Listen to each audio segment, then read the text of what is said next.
Oke, kita lanjut, nggak usah bertele-tele. Di sini ada lubang kecil ya. Lubang kecil, dari situlah mereka mensolder. Ini bawaan pabrik. Kalau di ST150 tidak ada lubang kecilnya. Jadi dari mana kita mensolder? Kita pakai teknik baru. Cara mensoldernya, untuk sementara waktu kita potong dulu. Sebelum menyolder, kasih flux dulu supaya timahnya meresap dan merata. Lalu tempelkan kabelnya ke solder. Diamkan dulu beberapa saat. Terus olesin deh timahnya. Timahnya kita olesnya nggak ke mata soldernya, tapi ke kabel yang kita solder. Karena tadi kan udah dikasih flux, jadi dia meresap. Dan lakukan sedikit demi sedikit. Yang penting dia meresap ke dalam dulu, baru keluar. Ini lakukan semua kabel. Nanti kan kita mau sambung nih semua kabel. Jadi semua dilakukan seperti ini. Gini dia hasilnya. Meresap ke dalam. Tekniknya gini aja guys. Kalian cucukkan aja banananya itu ke ujung solder. Diamkan selama 5 menit. Biar panasnya maksimal. Setelah itu baru bisa kalian solder.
Selanjutnya tarik lagi seperti ini sampai bunyi suara tek katanya. Tarik aja kuat. Kalau misalnya ininya lepas, berarti solderan Anda nggak kuat.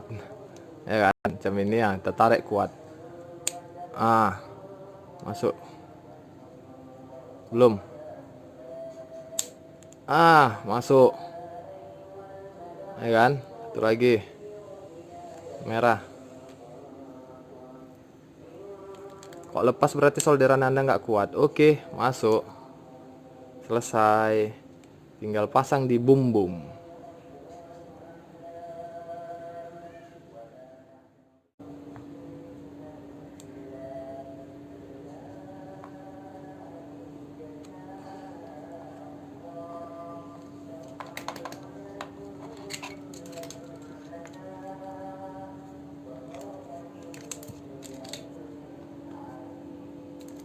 Cantik guys, anti konslet.